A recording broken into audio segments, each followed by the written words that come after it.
Okay, good morning. So this time, tuturuan ko kayo kung paano gumamit ng if functions, which is the most common function na ginagamit sa Excel.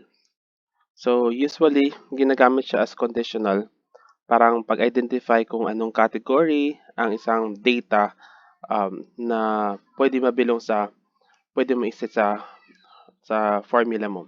For example, ang sample natin dito, you wanted to know kung pass or failed ang grade ng isang student. Okay? So, all we know, kapag more than 74, passed.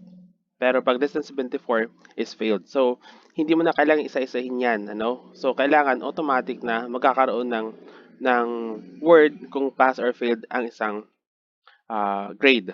So, okay, lagyan tayo dito. Equal sign. Kasi lahat ng formula mag-start sa equal sign. Lagyan natin ng F, tapos open parentheses. Okay? Tapos, click mo yung cell, okay, na may contain na data o na gusto mong interpret. Tapos, if C5, which is C5, is more than 74, pag sobra sa 74, that is, okay, comma, open quotation mark, past yan. Okay?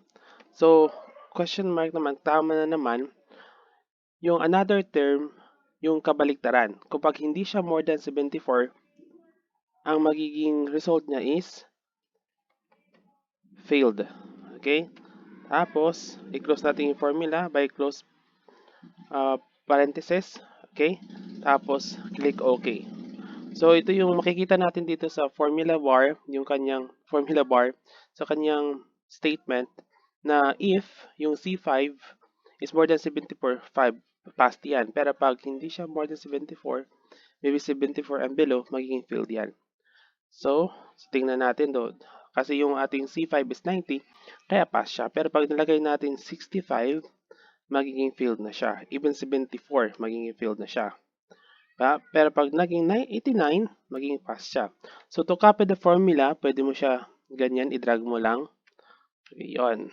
So, yun yung paggamit ng ating if function. So, I hope you learned something about this video. So, that would be all. Thank you for watching.